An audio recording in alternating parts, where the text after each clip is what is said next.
સુરતમાં અંબિકા ટાઉનશીપમાં થયેલી મારામારીનો મામલો સામે આવ્યો છે। જે ઘટના બની હતી, બનાવ બન્યો હતો, તેને લઈને મારામારી અને હુમલા મામલે ડિંડોલી પોલીસ એક્શનમાં આવી છે। તો ચેનલના કેબલ પર દોડતા ઉંદર જોવા મુદ્દે તકરાર થઈ હતી। તો અન્ય વ્યક્તિએ પોતાના ઘરમાં જોતા હોવાનો આક્ષેપ કર્યો હતો, જેમાં ચપ્પા, ક્રિકેટ સ્ટમ્પ અને બેટ વડે હુમલો કરવામાં આવ્યો હતો। 3 વખત તકરાર થયા બાદ સમાધાન કરવા ગયા અને હુમલો થયો। જે બાદ ડિંડોલી પોલીસે ફરિયાદ નોંધી અને તમામ લોકોની ધરપકડ કરી છે। આ મામલે તમામ લોકોને ઝડપી પાડવામાં આવ્યા છે। હુમલાખોરોને અંબિકા ટાઉનશીપ ખાતે લઈ જવામાં આવ્યા। પોલીસ એક્શનમાં આવી છે, કાર્યવાહી કરી છે। ડિંડોલી પોલીસે હુમલાખોરોને સાથે રાખી સ્થળ ઉપર પંચનામું કર્યું હતું। તો સ્થળ પર જ પંચનામું કરાયું। 3 વખત તકરાર થયા બાદ સમાધાન કરવા ગયા અને હુમલો કરાયો હતો। મારામારી અને હુમલા મામલે ડિંડોલી પોલીસ એક્શનમાં આવી છે। ચેનલના કેબલ પર દોડતા ઉંદર જોવા મુદ્દે તકરાર થઈ। અન્ય વ્યક્તિએ પોતાના ઘરમાં જોતા હોવાનો આક્ષેપ કર્યો, જેમાં મારામારી થઈ હતી। આખરે પોલીસે તપાસ શરૂ કરી। વધુ વિગતો સાથે સંવાદદાતા રાબ્યા સાલે ફોન લાઈન પર જોડાયા છે। જે રાબ્યા, અંબિકા ટાઉનશીપમાં મારામારી થઈ હતી, શું છે સમગ્ર મામલો?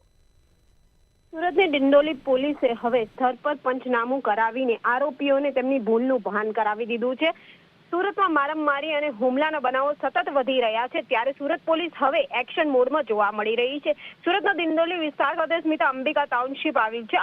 અંબિકા ટાઉનશીપનો ચોંકાવનારો બનાવ સામે આવ્યો હતો, જ્યાં ડિંડોલી પોલીસ દ્વારા હવે કાર્યવાહી કરીને ધરપકડ પણ કરવામાં આવી છે। કેબલ પર દોડતો જે ઉંદર છે તેને લઈને નજીવી બાબતે આજે તકરાર થઈ હતી। આ તકરાર ચપ્પુ અને ફટકાના હુમલા સુધી પહોંચી ગઈ હતી, જેને જોતા હવે આ મામલો પોલીસ સ્ટેશને પહોંચ્યો।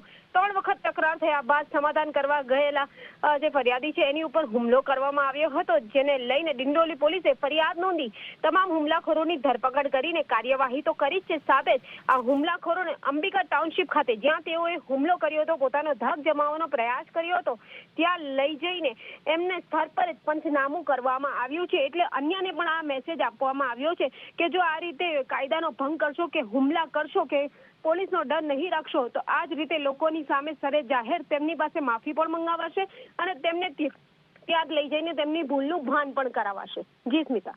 જી બિલકુલથી તમામ જાણકારી આપવા બદલ આપનો આભાર। આ સાથે જ સમગ્ર મામલે તપાસ કરી છે, પોલીસ દ્વારા તપાસ કરવામાં આવી છે। ડિંડોલી પોલીસે હુમલાખોરોને સાથે રાખી સ્થળ પર જ પંચનામું કર્યું હતું।